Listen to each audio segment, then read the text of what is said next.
Hello and welcome to another episode of Stolaroid Stories. This is the podcast. In today's episode, I'm talking with David Loewen. I've had a brilliant conversation with David. David is a writer, a thinker, an educator. He's a doctor of education, and he's the co-founder of the Humanity Academy. Now, I need to read out what the Humanity Academy is because it's quite complicated to remember. So this is what the Humanity Academy is.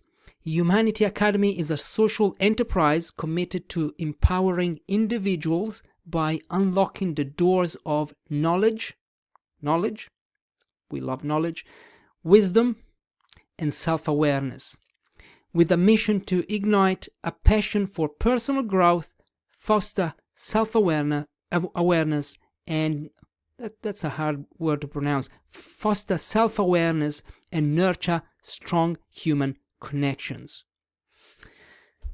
I think you will like this conversation because it's all about personal development and it's all about thinking about thinking. So, thinking about our thoughts. Do our thoughts help us? Reflecting on what we learn. Using learning journals. We're going to talk about learning journals a lot. So what are learning journals? How can we use them? What are their benefits? And it was a challenging conversation, I'm honest, because this we talked about a lot of abstract things, so it was quite challenging. We didn't talk about what can I do to lose weight. Okay, you should go running. So it was much more abstract, but I learned a lot. And I will journal about this and post something on my blog as well about what I learned by talking with David. Okay, let's get ready now, because it's story time. Welcome, David. Welcome to the podcast. Thanks, Fabio. Really glad to be here. All right, David. Thank you for joining the show.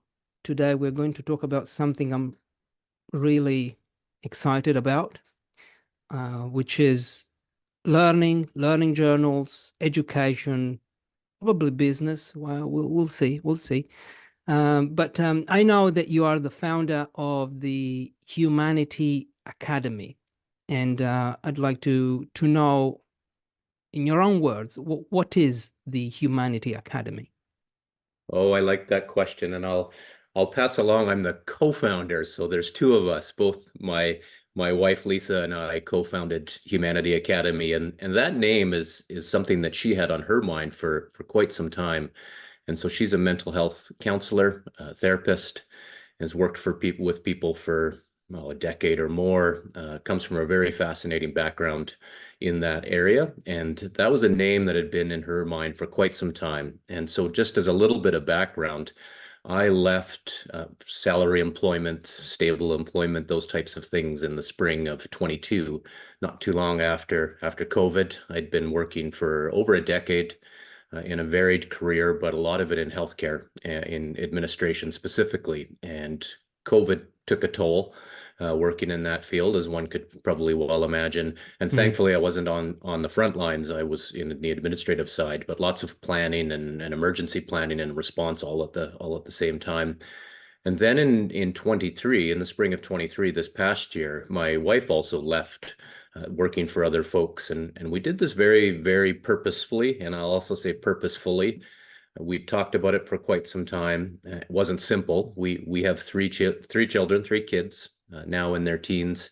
It's a double blended family. So my wife had a 2-year-old when we met, and I had a 2-year-old when we met from previous relationships. And then we added a third, who was a bit of a tornado in our household. And so we talked about this for quite some time, but when our children were younger, we'd also committed to one of us not working full time and then one working close to full time, and we would bounce back and forth with that so that we could just be more available on the home front. And as our kids got older, we started to really think about what is it we really want to be doing. And at the same time, and I've written about this on Medium and other places, we had a lot of deaths in our family. So my wife had lost all four grandparents, two grandparents on my side of the family in a span of about 5 years. In that time, my sister had passed, and then in 21, my mom passed, and then we'd Mm, had some friends and colleagues, and so it was just sort of a long stint, and it really got us very reflective and thinking a lot. And mm, I'd become quite burnt out. I was never really built to work in an office. I wasn't built for administration. I've got a very varied career. But that was one of those choices that we make when we've got kids and commitments and those types of things. But it was time for a change. And so Humanity Academy is one of those projects, those initiatives that came up. And so we very purposely again set it up as a social enterprise, which means that we really want to make sure that if we're making some profits, we're able to put that back into different kinds of work. And we'll probably chat more about this as we move through this conversation, where our sort of priorities and goals lie in supporting people and supporting communities. And so we established it as a social enterprise and also ways that we can give away a lot of what we have in our heads based on our experiences.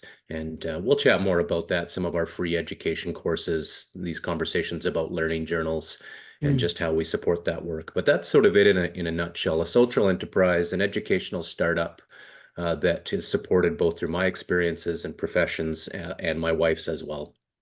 Cool. And also, I read on your website um, that you say traditional education, the traditional education system, no, traditional education systems have left gaps in these essential aspects of personal and professional development, often leaving individuals ill-equipped to navigate life's complexities and contributing to toxic workplace practices and interpersonal miscommunication. Okay.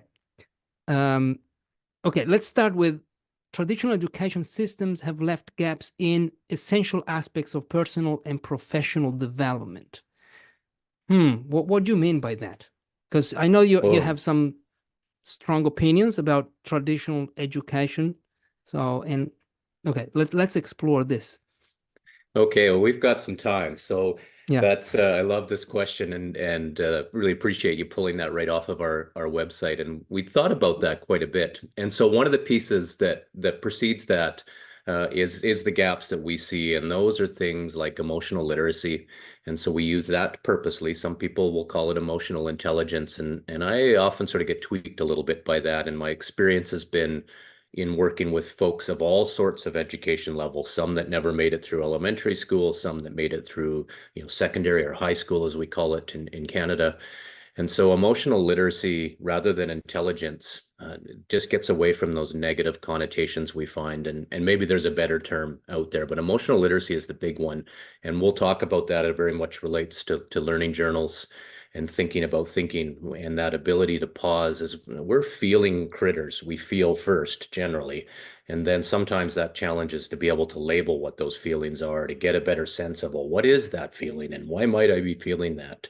And sometimes that can be everything from evolutionary history, a fight, flight, or freeze type of response, Mhm. and experiences and unpeeling. And I was listening to one of your most recent podcasts. I think it was with Nikki, who had grown up in Hungary, if I remember correctly, Yeah. and just listening to her talk about her experiences growing up, very difficult, she alluded to, and the use of a journal to be able to work through those over the years. And so there's that aspect around emotional literacy, and self-knowledge is just so critical. Who am I? And not in a stable sense, in a very much an evolving sense. So my identity shifted very much when I had my first child, and she arrived 17 years ago, be 18 years ago soon, and then adding more children, getting married, becoming an administrator. So there's that aspect. And then also in both of our experiences in a variety of workplaces, some real challenges around interpersonal communication. So those first two I'll often refer to as intrapersonal. So the inside of us, what does that dialogue look like? How do we put language to thoughts? How do we think about Mm, language? Especially multilingual speakers that speak many languages. And my work for many years has been in indigenous communities, or what some folks would call Native American in the United States, or Aboriginal communities. And so in the area that I live in British Columbia, in central British Columbia, north of Vancouver, there are so many indigenous languages, and I've worked in many of those communities, and the languages are very distinct. And the comparison I'll often make for folks is in an area like Europe. There's so many languages, so many cultures that are vastly different from each other. And having spent a little bit of time there, that's certainly been my experience. So there's that aspect of how do we communicate across difference, both in language and culture, but the fact is that we are all different. We are all completely and utterly unique. Mm. Even identical twins have uniqueness in how they go about things. So there's that aspect that what we found is that just around conflict management, I tend to be someone that says conflict is actually really important. It's more about how we manage and navigate it. Tension in our own lives, if we think about it, it takes a fire to make water go from maybe ice to its liquid form to its steam form. Those types of things, and just thinking through how do we set up processes in workplaces and in homes and in communities and even in nations or between nations when we think about what the world is navigating these days, or has navigated for all of time. And then related to that, so that's the relationship piece. And then on the end of that information, we talk a lot about creativity and learning, but also unlearning. And so Mm. we are all individuals immersed and enmeshed in systems. We get schooled in certain ways, and there's pluses and minuses and everything in between on those. And yes, I'm very critical, but doesn't mean that I say it's all bad, not at all. But also just becoming aware of where does this thinking come from? Where do these biases come from? How does the language or languages that I speak influence myself and my relationship with myself? And we'll often say this with a capital S, but also how does it Mm. relate to another self and another sets of selves? And so those are the types of things where we're being quite critical around traditional education, is that really getting into that. So much education in our experiences has been, this is right and this is wrong. This is the way you think about it. Or even critical thinking is something that we will hear so much in the more going into university and college. And it's one form of thinking. There are hundreds of different types of thinking beyond critical thinking, and even Mm. where some of that history comes from, even in the area where you live, in Italy and in Greece, and some of the ancient philosophers. There's some really great thinking that affects us in many ways, but there are other ways of thinking from other cultures and other languages that can be really beneficial too. Mm. Wow, you've said so many interesting things. I had to note them down.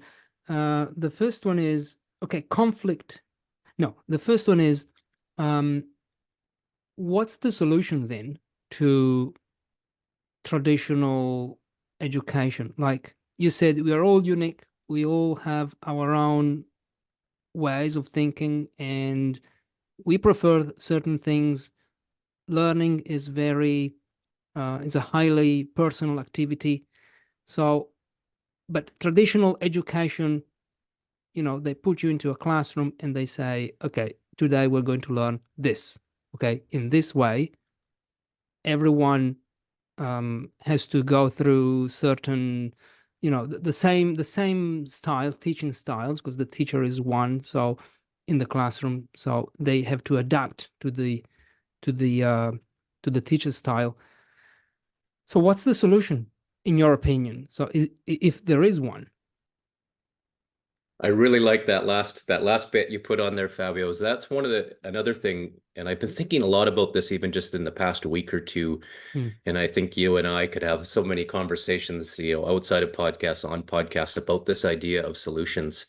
And I hear it so much in the creator economy as well. You've got to have solutions for your customers, for your clients, for your Hmm. audience. And sometimes I think about that in some senses. I think, well, I think some of that is bullshit. Hmm. There is an aspect which goes back to, again, why write? Why produce and produce certain creative output, whether it's writing, drawing, art, sculpture, whatever it may be. Teaching can be an art form, all of those types of things. And so often what I'll share is that there is no solution. And that is one of those things where my Mm. own sense and my feeling as I reflect upon this in my life is that we are, and I say we in a Western-based sort of North America, and yes, those are big generalizations, but very solution focused. And sometimes there's not a solution. But it's a paradox. If you go to my website, you will see that I put on there solution. And I still think about having that word on there. So sometimes, yes, there are solutions, but sometimes I also think that that comes from math and logic, where there's a solution to this. And sometimes in interpersonal communication, there is no solution. And I will probably talk about this some more as well in terms of thinking about national challenges in terms of how different groups of people get along. And I think these are conversations happening across Europe with different folks migrating from all sorts of countries, Mhm. war-torn countries, just like how do different people get along? Who has rights to what? And those, I don't think there are necessarily solutions. There's just a what's going to work today. Oh. And sometimes what's going to work or what can work will sit between an imperfect scenario, an imperfect solution.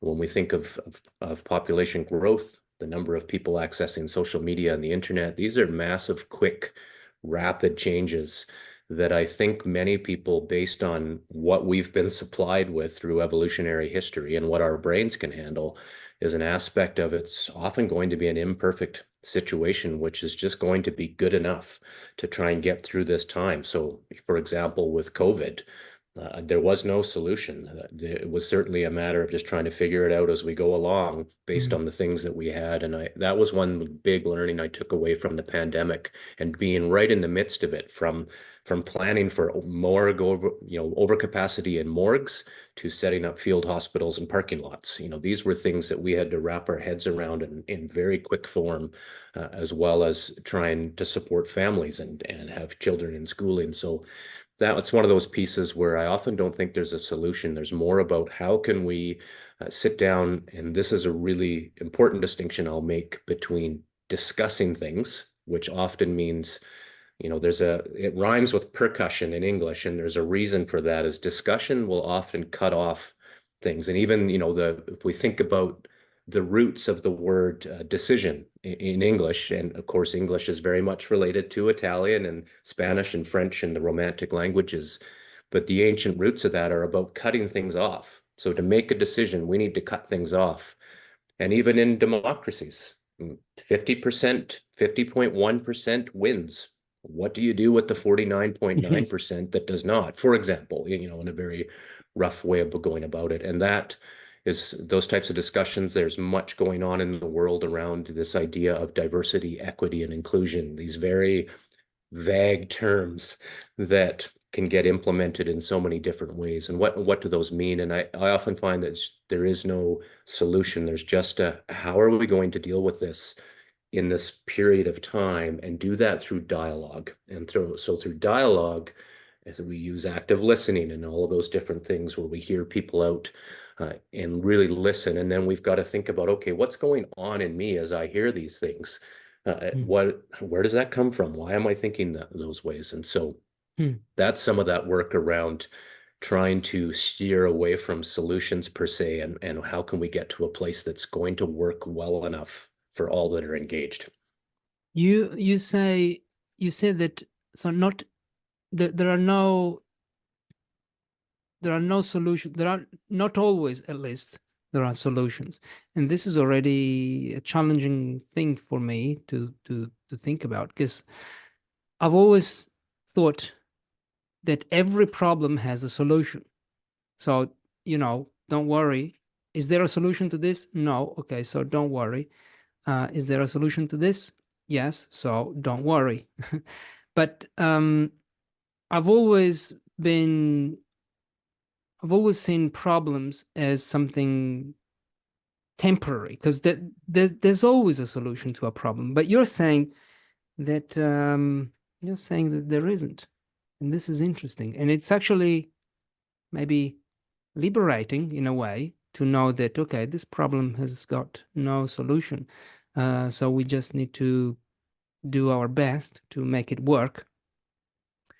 I've never thought about this before. Hmm. So this is already, I think, thinking about thinking. So I'm thinking about Yes. what I'm thinking. Um, and then okay, then you said, oh, when you said to hear people out. So when in conflicts, in challenging times, we need to listen to each other. Active listening, you said. Um, are you familiar with nonviolent communication? Uh, Very much so. My oh, wife okay. is a big fan and a proponent of it. So very much Oh, so. nice, nice. Okay, so that's what I was thinking about when you said we need to active, we need to listen to each other actively. So to see what goes not only in my mind but also in your mind. So to be to use empathy, which is really difficult, unless Yes, unless you work on it, probably. exactly. And so I Mm, was just writing about this recently, and the way that I phrase it, and it works for some and it doesn't work for others. So right now I've got the sunshine shining brightly, and you can see the light changing, shining mhm, off the ice on the lake. And so I will often use light as an example. And so light mm, is both a particle and a wave. And mm, you and I could sit here and I could be a proponent of wave theory of light and I could tell you, Fabio, it is waves of light that are flooding over my face and my body as I sit here and talk to you. And you could say, no, no, no, no, no, no, no, Dave, it is particles. I am telling you, when I look, it's particles. And that is how light operates. You can't see the other one at any point in time. It is both a particle and a wave, and it will depend. And yes, our knowledge of this is expanding. But I also will use Heisenberg's uncertainty principle, that idea that we can't know the position and the speed of a particle at the same time, based on where we are at in our knowledge. And mm, so taking those types of principles, so I'll use those as a metaphor or an analogy for our own lives. And so, for example, if you and I or another group of people were having a dialogue about a conflict in a certain part of the world, we could pick one, and there would be what we could call, if we looked at it from a logical, critical thinking, which many of us learned in school, we could debate the logic of it. We could, be like Socrates and the philosophers going through this. But there would be other ways in the world to be able to have dialogue and to think and listen. And often I will say, how can we even be so sure about what is going on in our own self as we are actively listening, trying to challenge our own biases and to be able to make a distinction between, I learned that way of thinking when I was 7 in elementary school from Mr. or Ms. or whomever mm, teacher told me this is the way. Or, for example, in your previous podcast with Nikki, she was sharing an experience about it had a big impact on her about what one teacher had said to her a decade previous about her ability to write. And I just thought, and it was just such a beautiful experience as she was sharing, here's how I've navigated this over the years. And so that is where I'll often say we don't even have solutions in ourselves, let mm, alone trying to be in dialogue. And often we just need to remain in that very fluid space. And that is the reality of how life is. It's a very fluid existence, which ends in the same way for all of us. mm, So that is the one solution, the perfect solution that comes to all of us. And many don't like to think about it, but we will all die at some point in time, like every other being before us.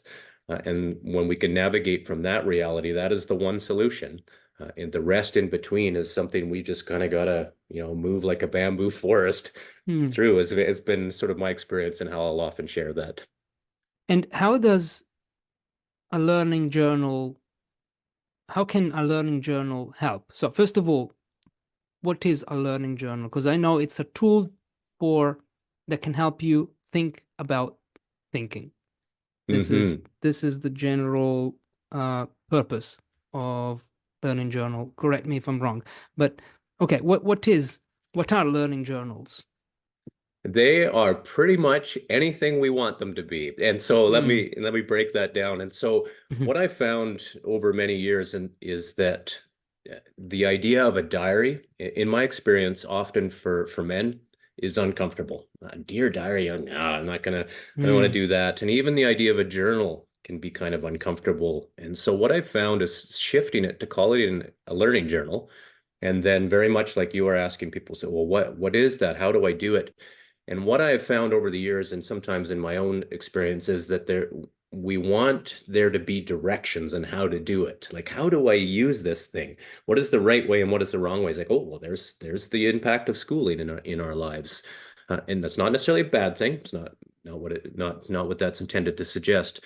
So a learning journal can be so many things, and especially when we live in a time that is so digital. And I really appreciate, Fabio, you were sharing this in your podcast with Nikki, if I'm recalling correctly as well, that pen and paper was very important for you when you are writing down things. And I'm very similar.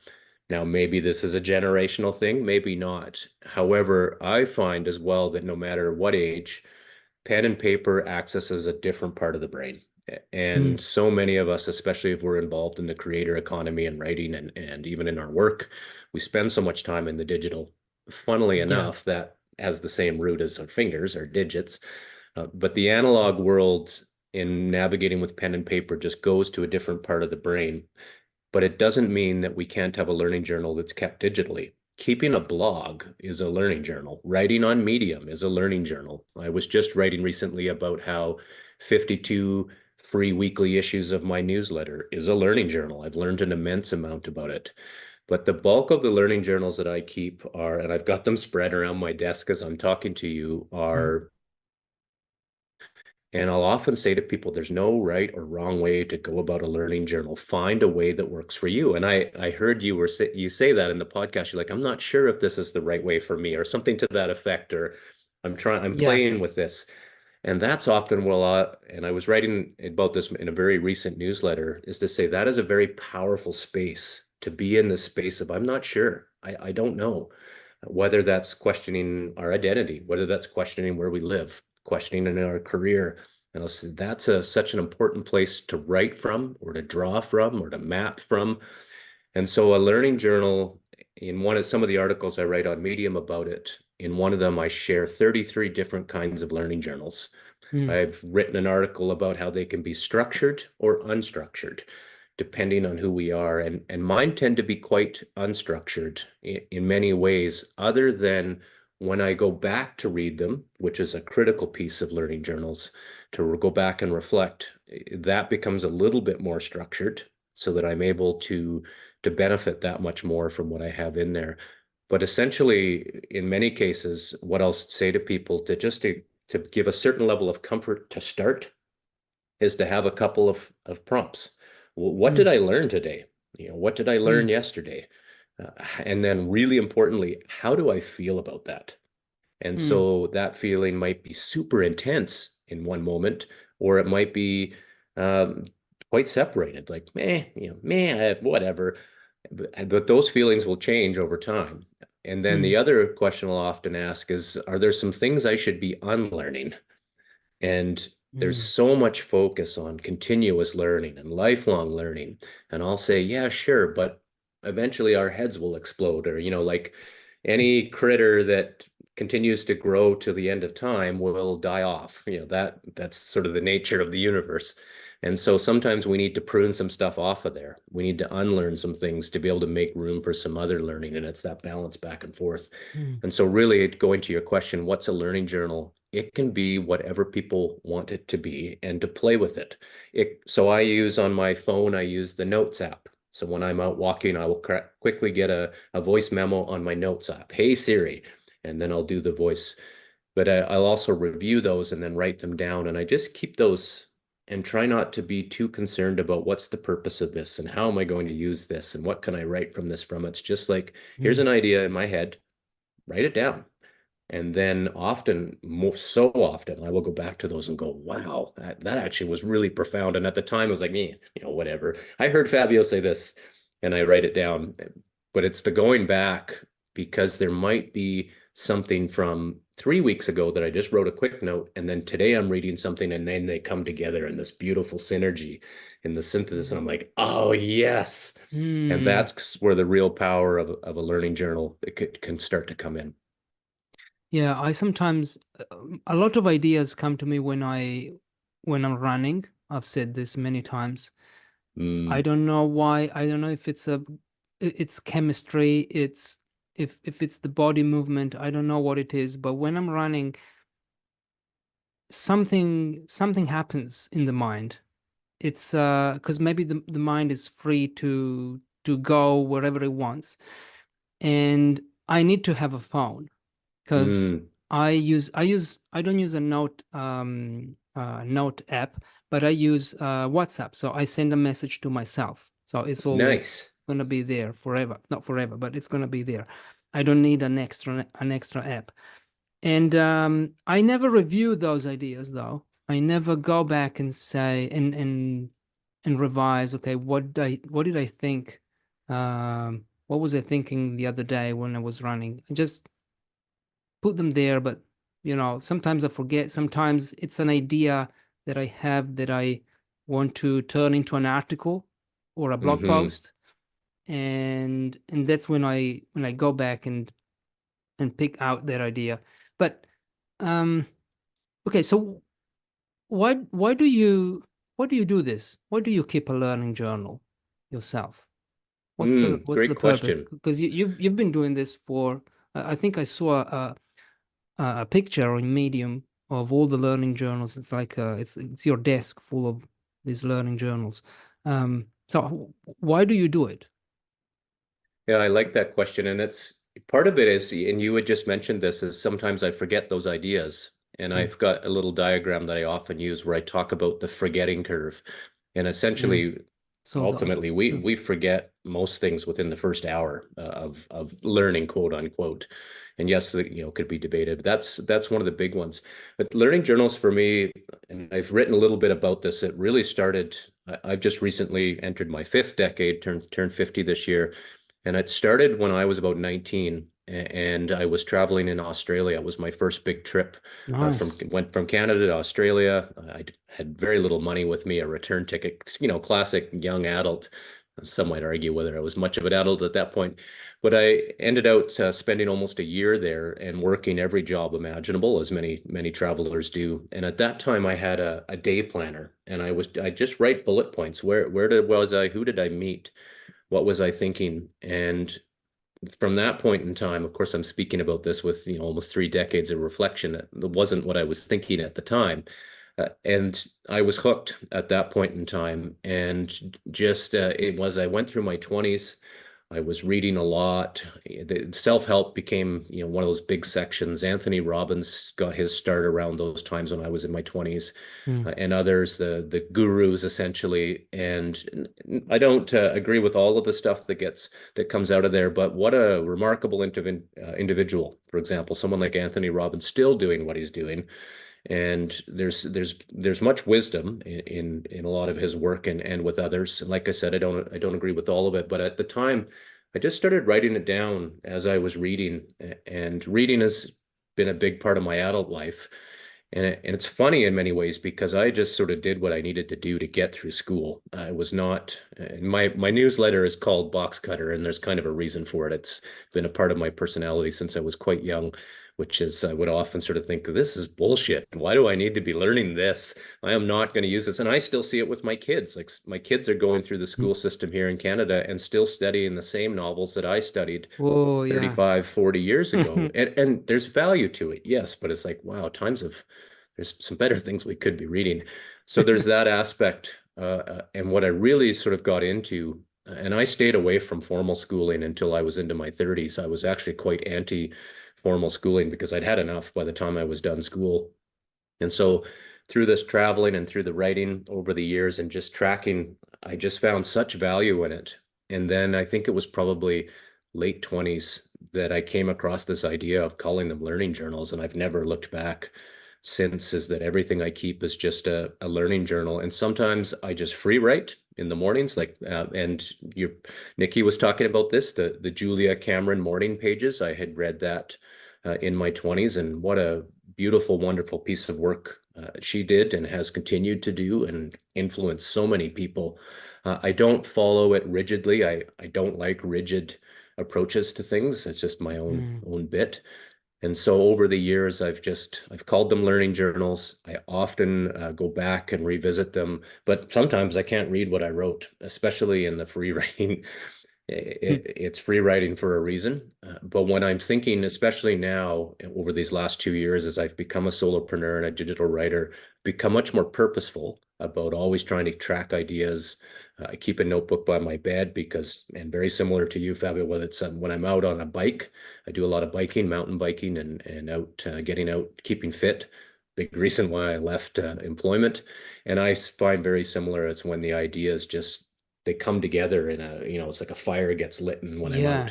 out there because the brain is not thinking in the way that it normally does. It's actually it could be meditative from running, it could be meditative from cycling, but also it's just a different we go to a different place. And I don't think it's just in our brain. I think we go to a different place in our body that brings these ideas forward. And so that's what I've ultimately sort of the making a long story longer is why I call them learning journals was essentially, life is a learning journey. And we can choose to be actively learning and unlearning in that journey, or we can choose to kind of go through the motions. And I'm not saying one is better or worse than the other. We've all been in those periods of our lives, I'm sure.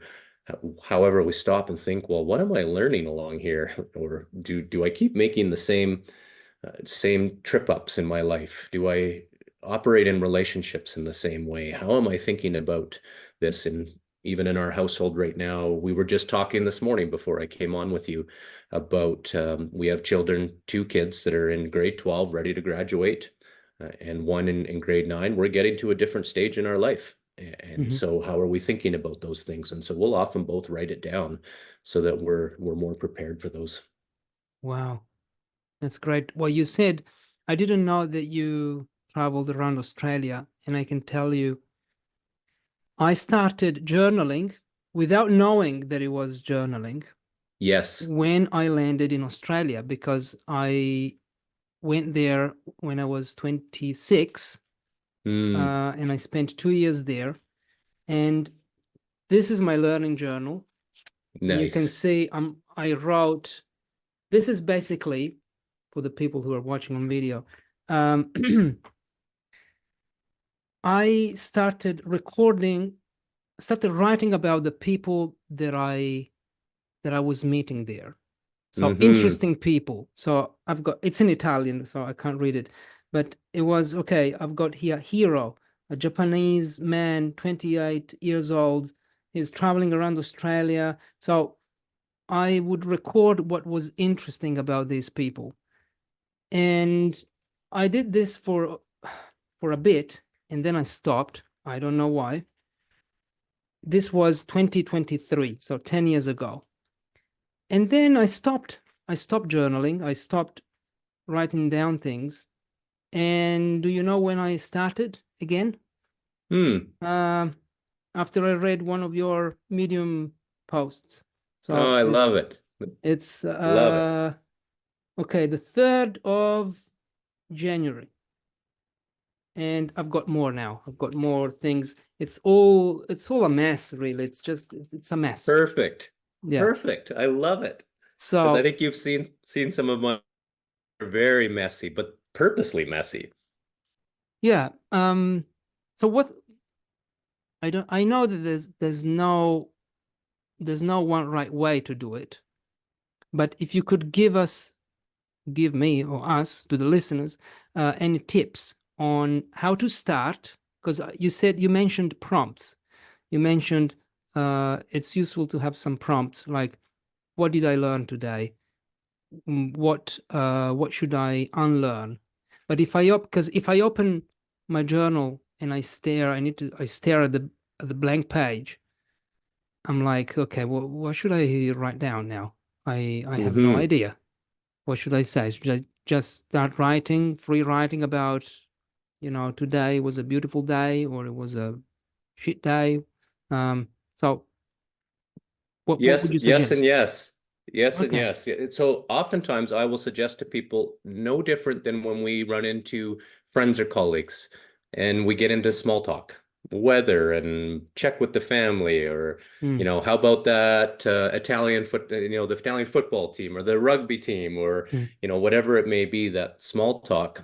And often I will share with folks the immense value outside of our realm of thinking.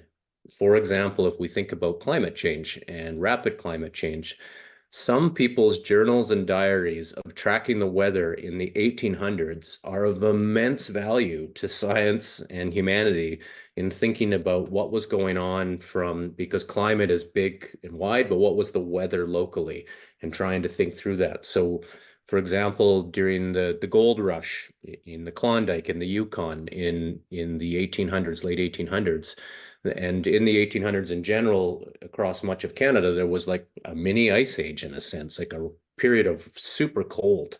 mm, And that we know that because people tracked it in their journals and in what they were tracking in their diaries. So I'll say to folks, don't underestimate like writing about the weather. What's the weather doing today?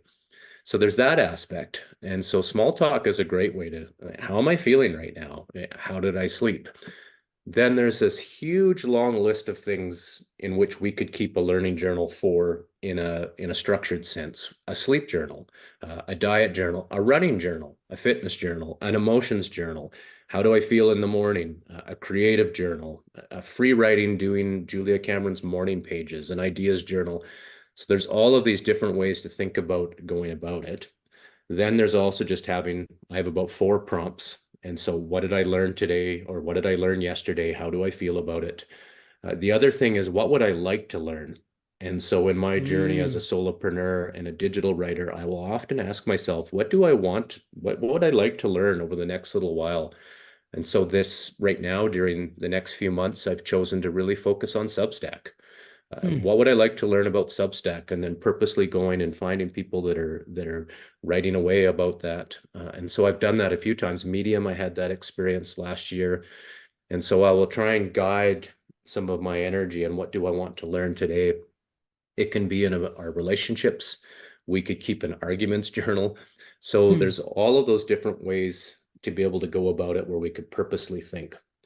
The other exercise, and we haven't talked about this much, is really thinking about ourself with a capital S and ourselves within systems. And we are all in systems. And so I have diagrams online where I have concentric circles, like nested circles. And in the center of that is self. And so outside of self, and so then we could write about what's going on inside of me. What's the intrapersonal communication? How am I feeling? Why am I feeling that way? And then I could think, okay, well, how are others having an impact on me? I can think about family, friends, community, the folks I met at the supermarket, and that circle wraps around self, and think about how is that influencing how I'm feeling and what I'm doing. Then outside of that, we can start to think about the institutions that impact us on a daily basis. So how does schooling impact the way I think about this, for example? Or how does schooling impact the way I learn or not learn? And how does my interactions with the justice system, the health system, and it's different in every country. In Canada, we have universal health care. In the United States, they do not. And so that has the ability to shape and affect people's lives in so many ways, especially after COVID. So thinking about those systems and institutions, and then the big ones are the structures. And you talk a lot about this in other podcasts and in your writing, is how does language affect me? And I think a lot of folks don't necessarily get to that level of thinking. And in Canada, we think about it a lot because English and French are our official languages. mhm. South Africa, for example, has many official languages. I'm not sure in Italy if there's more than Italian. No. In other European countries, there's a few. And so then thinking about, okay, how does that my nation that I live in, where I have citizenship, you've traveled, I've traveled, the passport we hold has a huge impact in so many ways. So then thinking about, well, how does that impact me? And then outside of all of that is thinking about time and history. So this time that I live in, how does that impact and history and those types of pieces? And so taking it all the way up, we could take one thing like my identity, and we could take it through all of those circles, get to time and history, then turn around and come back and say, okay, now I've taken myself on this little learning journey of my identity or how I think about conflict in my life. How did all of those things impact those, and then bring it all the way back down to self? And by the time you get back to self, it will have been one hell of a journey to go, okay, I think I might understand more. Or then there's a whole set of questions that were documented on, I need to learn more about that, or I need to think more about that. I need to ask my parents or my caregivers or my aunties and uncles or whomever the family might be around, my siblings. And so then the really cool piece with all of that, like you and I who like to write and publish online, is that is all material that could be published somewhere. It could be done anonymously on a blog. It could be done under our names, a pen name, all of those types of things. And those are the types, I'll often argue this in a logical sense. I think that is what people are far more interested in reading, is reading about other people's journeys, about how they're thinking about their lives and what's going on in the world, as opposed to, and I've heard your critical comments on AI and very much in agreement, like the Chat GPT pumped out, just keep it moving kind of stuff. And any of Mm, us that are on Medium, we see it regularly. mm. But if we really get into that more vulnerable, real struggles of humanity, then that can really open it up. Some really powerful writing, but also the balance, Fabio, and the writing for me and Mhm. writing for myself, which can also be public.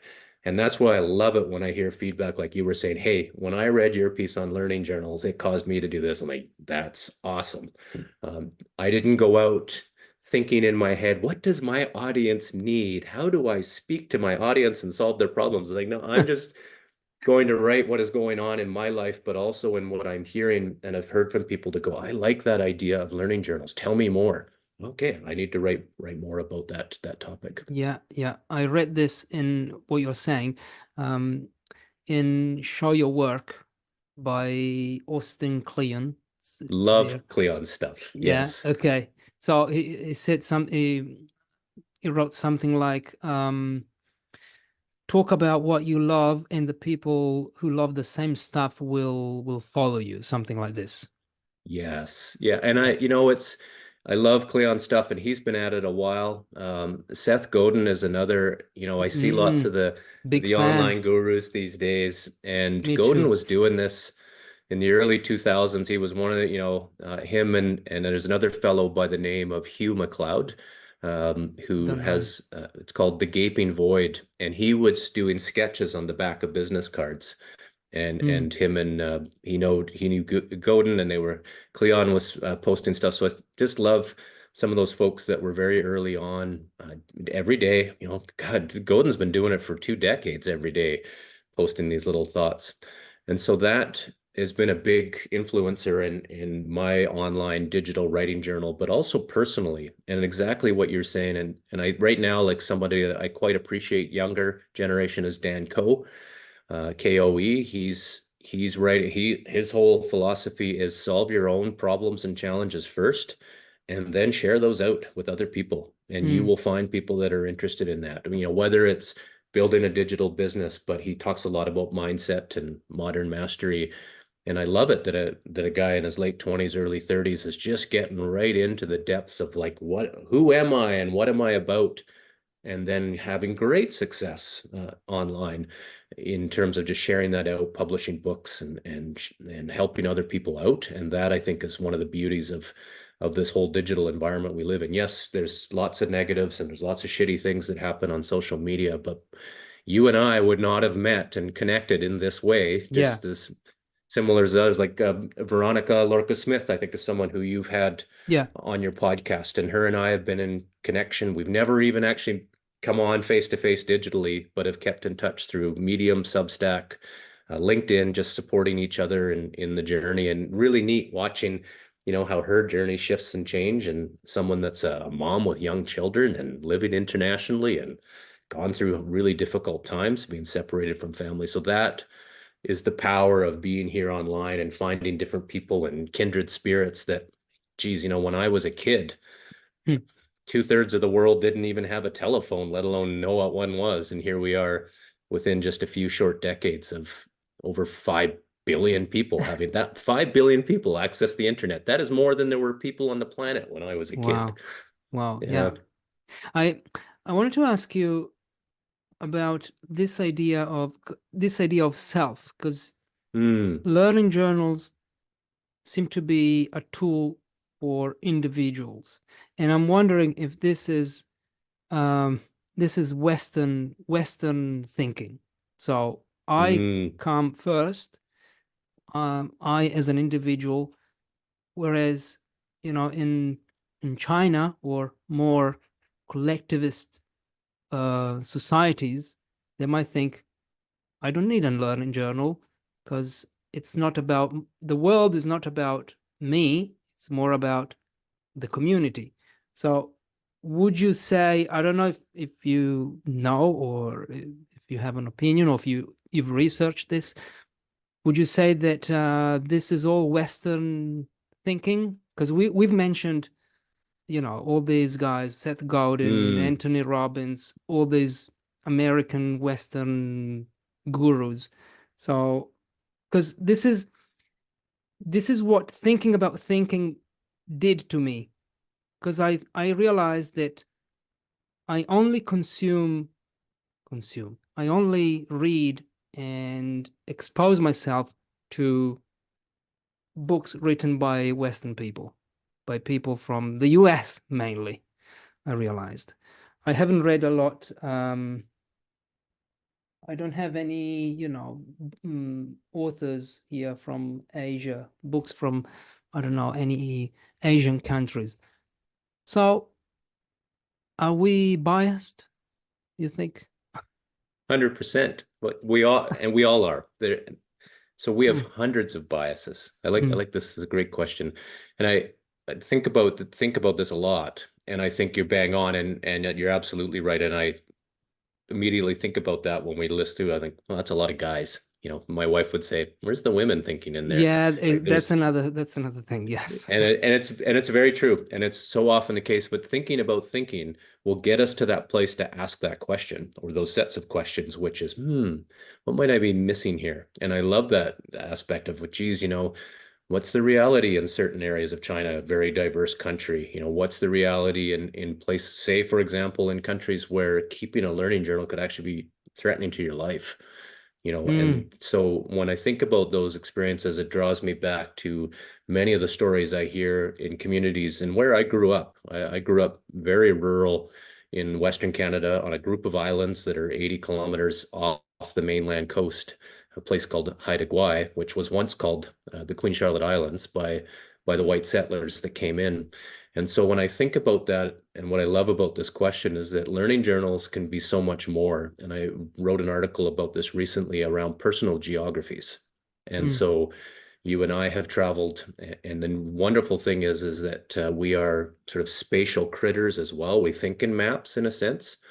And I think about many of the communities where I've worked in where the learning journal is actually the places people have been. And so when I go and work in an indigenous community in a remote part of British Columbia in the mountains, there are so many place names that everybody knows that place name and why it has that place name and what the story is behind that place name that may have come from thousands of years. And then in the oral histories, are very, very deep, deep relationships to place. And so, and this has happened, this gets pulled into the Western world. In Canada, there's many, many legal battles, has been for well over a century between Indigenous Aboriginal peoples and the settler Canadian governments, both at a federal level and the provincial, which is like states. And so now they're in the court systems at the Supreme Court of Canada. Oral histories from Indigenous peoples are now recognized on par as written evidence. And so if you could imagine the debate that happened and over how long discussions around rights about land, rights about a place, played out in different court systems. And the court system is a very Western-based philosophical basis, and it has its pluses and its minuses and everywhere in between, and it is just racked full of bias.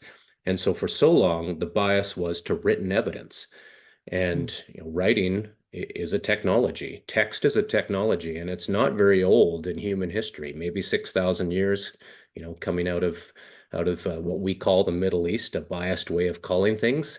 There's that aspect coming out of many Arab-speaking nations now.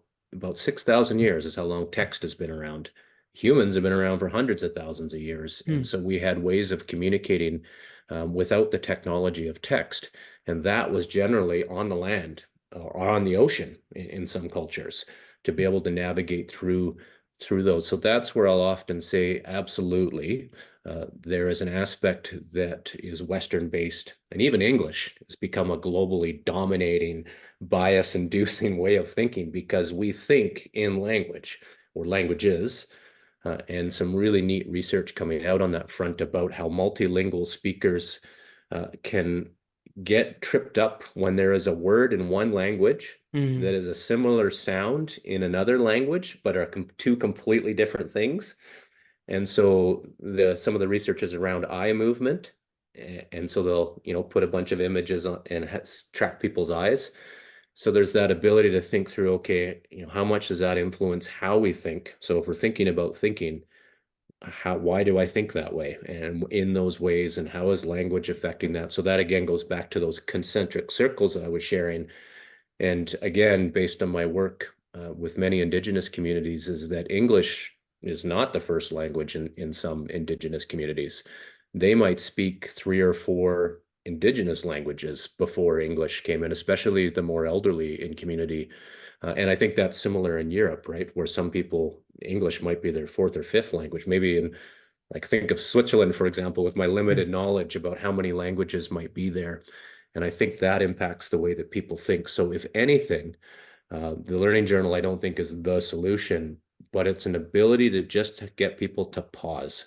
Because one of our strongest biases through evolutionary history is to act. And it's kept us alive as a species. Fight, flight, or freeze. Like when I'm walking or, right across the lake from here, there's cougars, big cats that live in the forest. There's big bears that live in the forest. We run into them regularly. And I can tell you the number of times that I think a stump is a bear that turns out to be a stump.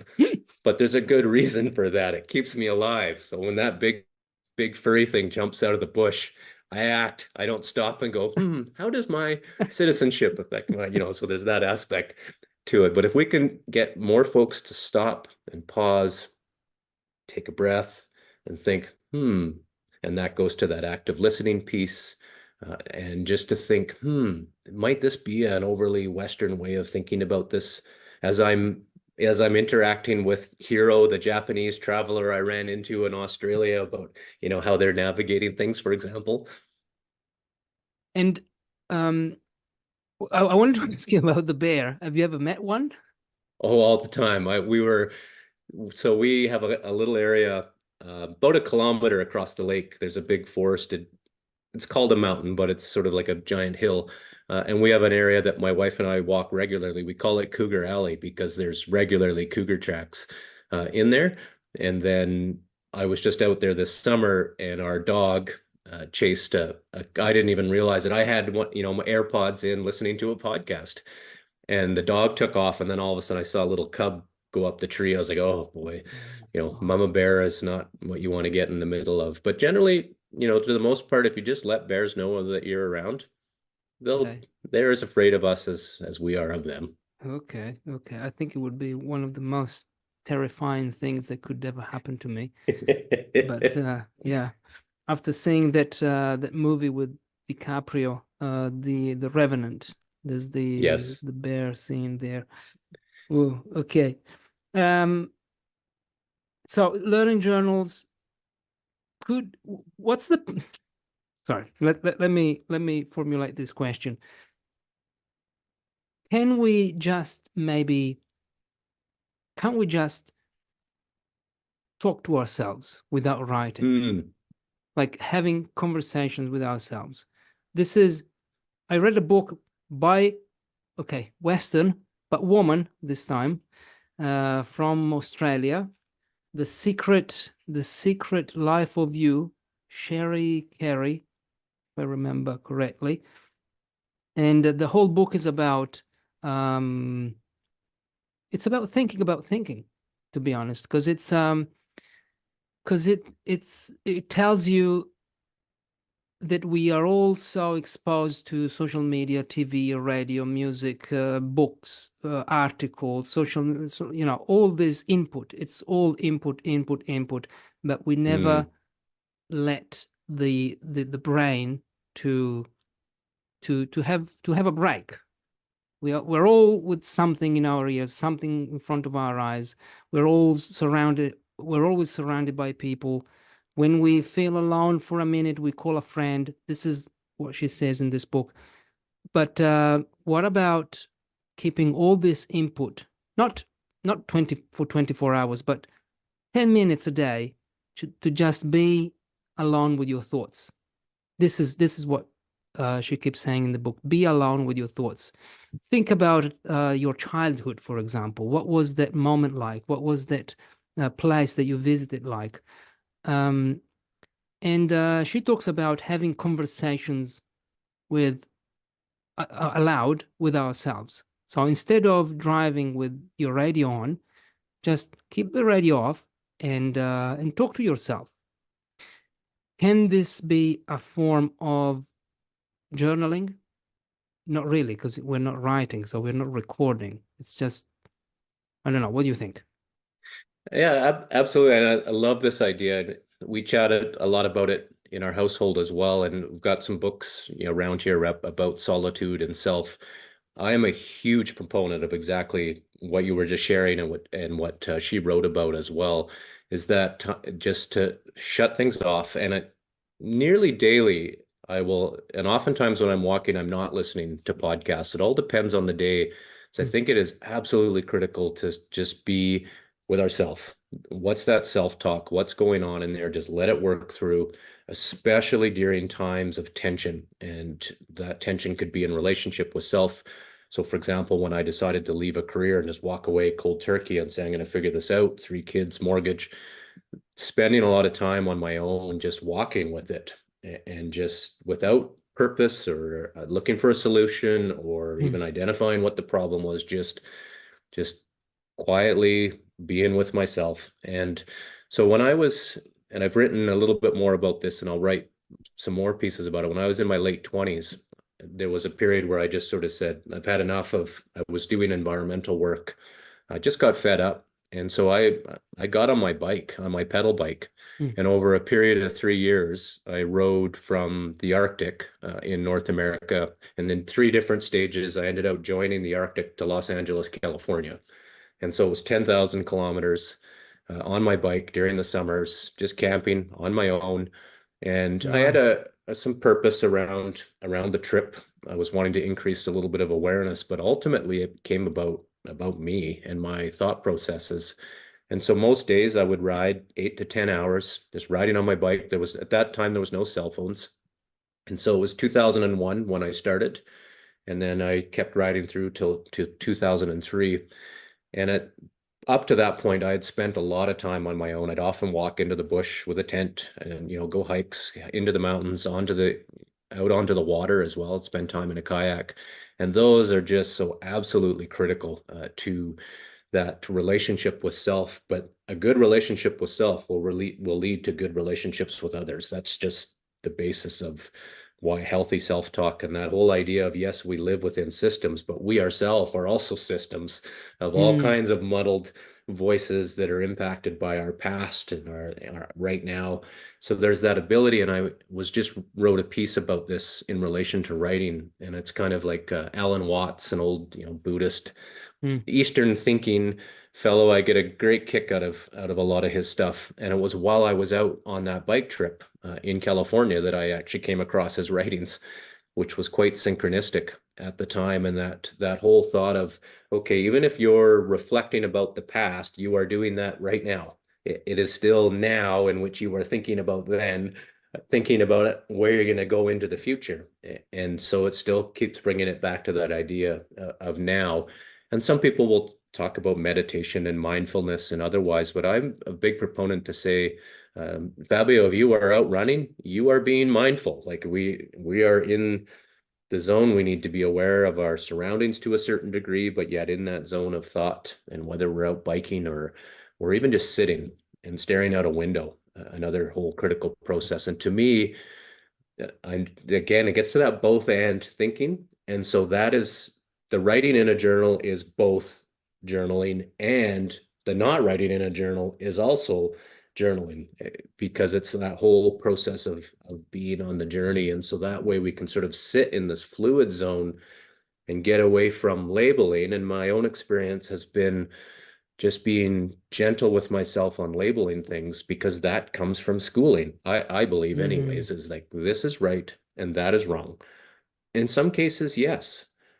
But at the same time, then we get into thinking where if somebody really screws up as a teenager, which lots of us have done really stupid things as teenagers and adults, do we give them an opportunity to be a changed individual?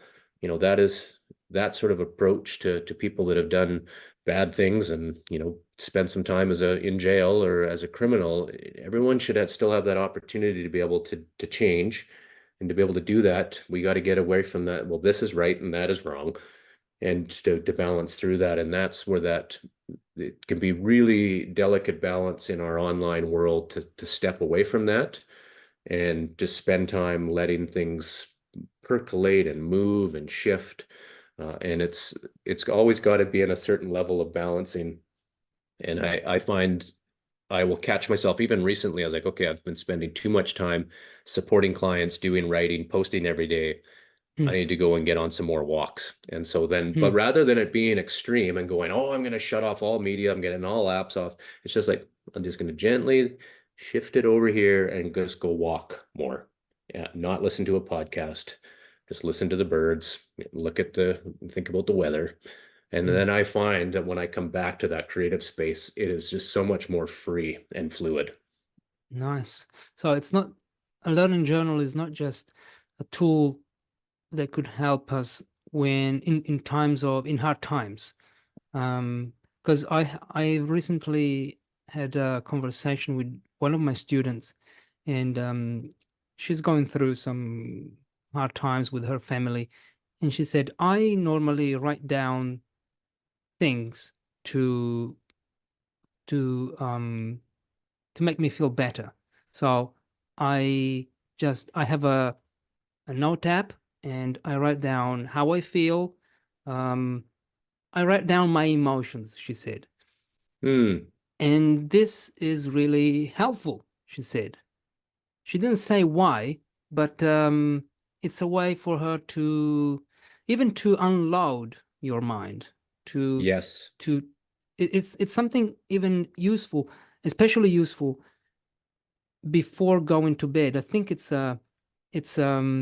something that people who suffer from insomnia, it's recommended for people who suffer from insomnia. So before you go to bed and you're anxious, don't go to bed with that anxiety. Just vomit everything onto the page, write it down, and then go to bed. It might help. And it helps me when I know that I've got too many things to do, that I know that I have to do the next day. So I'm like, okay, tomorrow I have to do this, and that. And I have to write it down. Otherwise, I go to bed with all these thoughts in my mind. So I just I free write a to-do list. I produce a to-do list by free writing. And okay, I know it's there. Tomorrow I'll look at it. Now I can go to bed. So even this, I don't know, it's the power of, you said it at the beginning, you said putting our internal dialogue into words, something like this. So that probably is the power of writing instead of just talking to yourself, because you can see your thoughts on the page. Yeah, I When you have. make space, Yeah. it makes space. So Yeah, it makes space for that to go somewhere else, and then you get to think with a thing. but a productive, because these days we're all productivity obsessed with productivity. So is there a we need to build a habit? So do we now have to go and read Atomic Habits on then, to build a journaling habit? Or can I just say, okay, today I will do it, tomorrow maybe not? What would you recommend? Should we be consistent? I think I know the answer, but I don't know. What do you think? It's yeah, I'm often so challenged and I get a little bit prickly about this obsession with productivity and products and consistency and write for 30 days online, it'll change your life. And I think actually if you wrote to yourself for 30 days, it would probably change your life.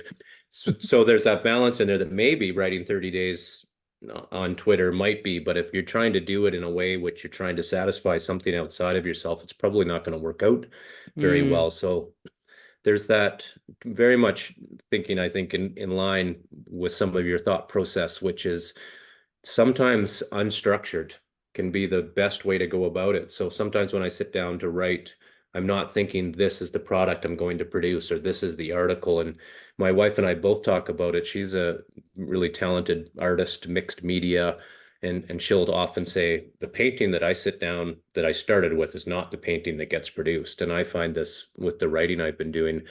And so now that I've been writing almost daily, nearly daily, there's been breaks in there since April of 2022.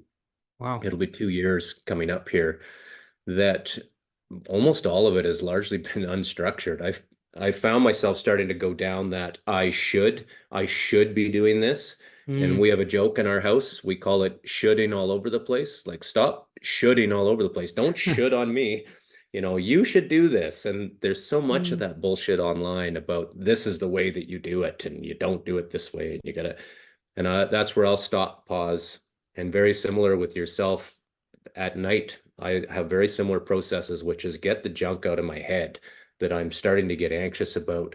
As we're at a point in the day, and the theory is mixed on this. It's like we start the day with a certain amount of willpower, and mm, I call it shits to give. Like we only have so many shits to give on a daily basis. mm, And if I give those all away in the first hour that I'm, not that I spend much time on Facebook, but from a business perspective, it's hard to ignore 3 billion monthly users. mm, There are very different personas and ways of operating on different platforms. But if I waste my first hour getting pissed off about something I read about Donald Trump on Facebook and I rant away, I've actually probably given a bunch of myself away. And then when my kids come home from school at 4 p.m., I don't have many shits to give them because I've given them all away to something useless oh, online. mm, It's kind of my, crass way of mhm, sharing that. So what I'll find is at the end of the day is when I might be the most irritable, the most potentially anxious, the most, oh, I have to get this and I should do that. And like you, I'll just bleh. I love it. Like mm, vomit it out.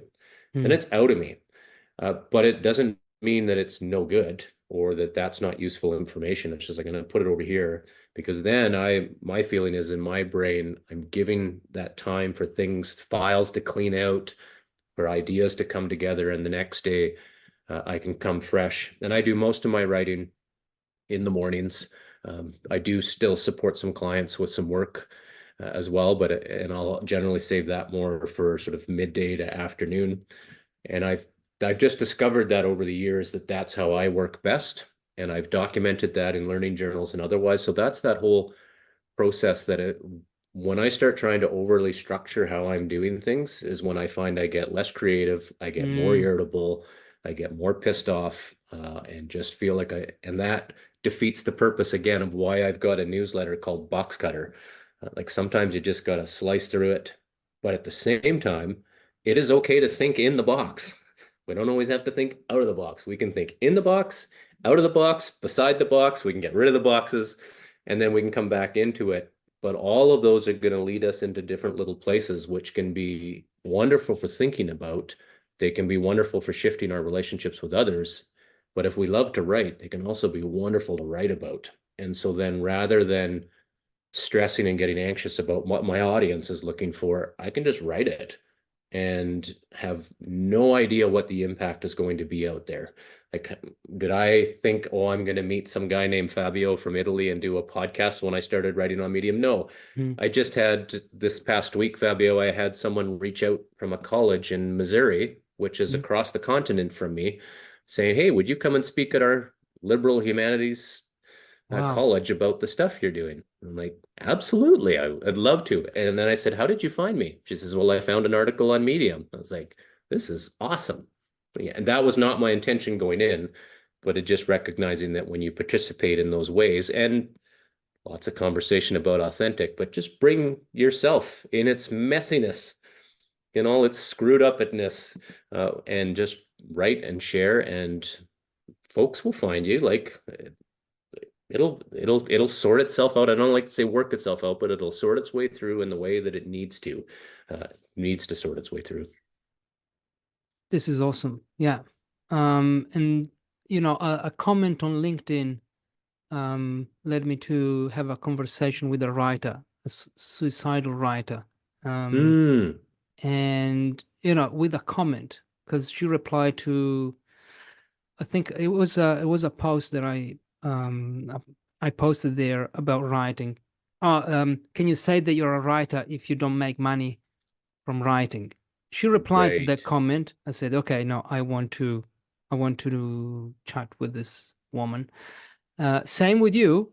And so the more we put things out there, we don't know what will happen. I think we could record a whole other episode on the creator economy and what to do and solopreneurship. But let's stay here with thinking about Hmm. thinking for now. I just have one last question because I think we are heading towards the end. Um, if you could give only one tip to someone who wants to start a learning journal, um, maybe they want to try it out. Maybe they think this has got potential. So, what would you recommend? I love these questions.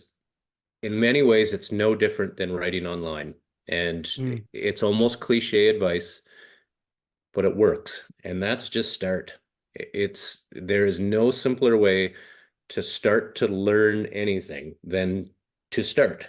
mm, And to start a learning journal, again, hopefully, in looking at this, we've got, for example, the Learning Journal Initiative as our Medium writing account.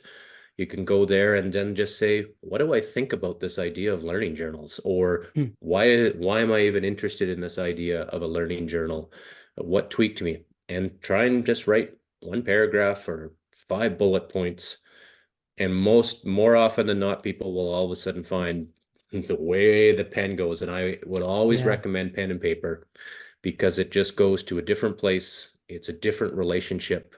And I think as well, and we didn't get into this, we can have a conversation another time, but Mm, that these things, these pens, mm. they, we think with them. And whether it's, and paper as well, these are powerful technologies that we can use, and to try not to lose them in the digital environment. When we are typing, it's a different relationship. It's a different part It of our is. brain. And I'm sure the research will come out on this. And so ultimately, it's no different than anyone says, how do I start writing online? I say, well, you start with a tweet, and then get away from this, tweet for 30 days and your life will change. In a way it will. That's not a lie. I'm not saying that's bullshit. It'll change. It's just not, followers don't equal cash. You're not all of a sudden, going to be making millions. I've been posting nearly daily for almost 2 years, and I'm not making millions. I've got myself to a place where we're doing well, and far healthier for it. But it's taken time. And similarly, that was where one of my first contracts was from posting on LinkedIn. Someone reached out, and what started as like a $500 a month contract is now sort of the basis of my services business. Wow. And so don't underestimate that power. And so don't underestimate the power of starting. If someone wants to start a learning journal, like I said, you could start with small talk. You could pick it up and start with why you think it's stupid. I think this is stupid, and then away you go. Or for others, I'll say just draw. Maybe draw a map of where you are. Like place yourself in the world. Here I am. For you, maybe in Milan, if that's correct in recalling where you're living, Yeah. or Yeah. Yeah. yeah, yeah. And so then just thinking, where am I and why am I here? Not in a big philosophical sense, but why do I live here? And Hmm. then and going through Well, those that's processes. already That's already a 3-page journaling thing there. Yeah. Why am I here in this Yep. town? How did I end up here? Or why am I still here? That's right. And Mm, that's that thinking back, which keeps us here. It's a very mindful activity. Like we cannot avoid being mindful when we are reflecting. Yes, we're reflecting about the past, but then thinking about the future. What do I think about this? And then I'll often say, write about some what if scenarios. What if I could live somewhere else? Where would that be? And why would that be the case? And just explore it, not in a problem solving sense, in a I'm curious. Let's be a little bit more curious about this. And if some shameful thoughts come up and shame and blame, and I'm so stupid and I shouldn't do that, just write it out and don't get too attached to it. Because I'll often say, those emotions we feel in the moment can be like a big, huge roller coaster. But as we start to step back with time and look at it, we go, it's not really that big a deal. And that yeah. can be a really healthy process to help navigating those really difficult times. My wife will often share this with me from her practices. Sometimes just bringing people back to like, what are you feeling right now? What's going on? Let's move through that. Let's do some thinking about thinking because that will start to be able to pull us from that reactionary brain, our ancient part of our brain, which serves an incredibly important function. So there's no sense getting angry with it. It's more about just going, there it is again. I'm getting ready to be habitual. So it's sort of a very long answer, but I ultimately the power in just starting and then not making it like a New Year's resolution. I'm going to Mm, do this for 30 days. I don't journal every day. mm. Over time, I've just learned to be very fluid with it. And some days I will journal a ton and they're a mess. They're full of post-it notes and maps. And other times I've learned as well, though, that I need to be a bit more structured. And I'll say, this is a piece of writing that I want to do. And I Mm. want to be structured about it. And so I'm going to write it in a way that I know I'll be able to read later. And I'm going to try and capture it in a way. And then that's where, for example, I think it heard you mentioning this in some of your shorter clips and podcasts, is where ChatGPT can be really powerful, Mm. is to get us to think about things in a way that we hadn't even thought about. So I'll use it to mix and match. I'll say, hey, I'm reading this stuff here, and I'm wondering who else is reading. And then I'll say, combine that with, theories of data science. And sometimes it comes back with just this mind-blowing stuff. I'm like, okay, now I need to write about that. Wow. Yeah, the ChatGPT could act as a prompter, right? Totally. So Yeah. help And a me. synth Mm, and a synthesizer. That's what I mm, find. It's a really powerful synthesizer to pull things together that I'm just like they're flying around in mhm. there, and then I can engage it and it goes whoop, and I'm like, you got it. Nice. Okay. Well, I feel I could ask you 1 billion questions, but let's stop here. We might have another episode in the future. I would love that. I'd love that. Yeah, we Okay. covered some Okay. good territory in a lot of time. Okay. Well done. Good place to start. Okay, so um, you can now maybe tell us what, because you have a 5-day free crash course on learning journals, right? You betcha.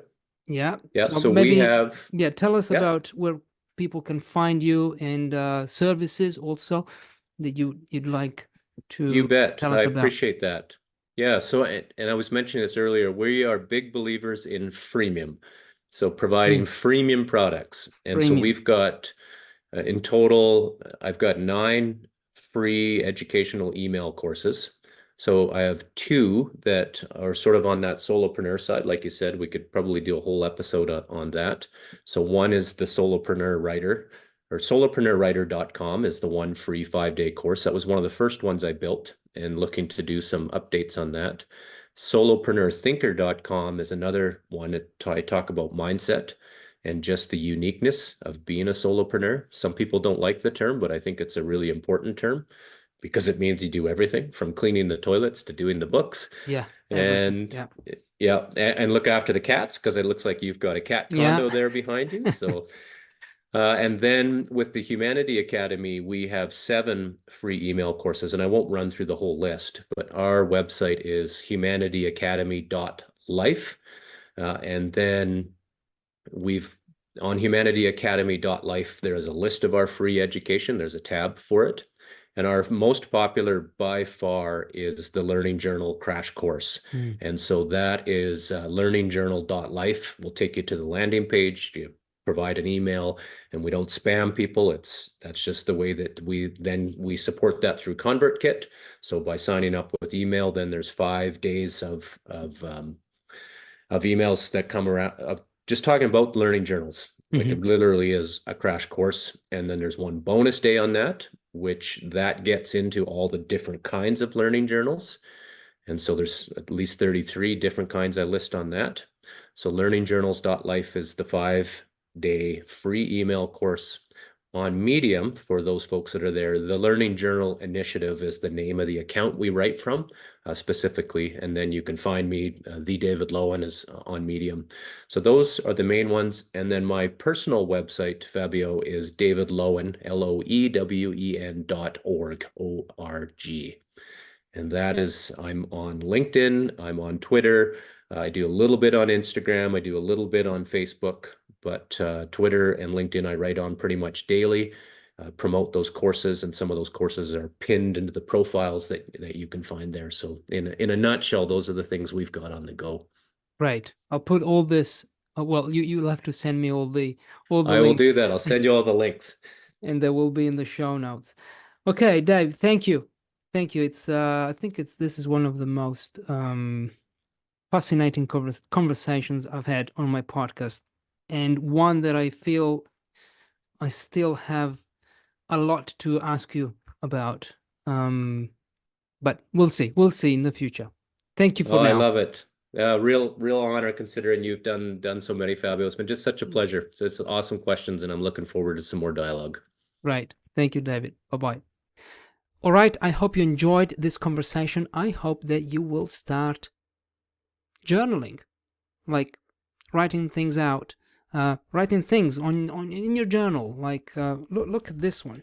These are some of the notes that I took while I was talking with David, and it will give me something to think about, something to reflect on. What did I learn by talking with David? How can I apply what I learned? So it will take me maybe 10 minutes, not a lot, and it's something that probably we said that we don't have. Not all problems have got solutions, but maybe journaling will solve many problems. Who knows? Okay, I hope you enjoyed this episode, and I hope that you will keep following this podcast if it's useful for you, for you. I never know which preposition is the correct one. I hope it's useful. I hope it's helpful, and I'll see you in the next one. Bye-bye.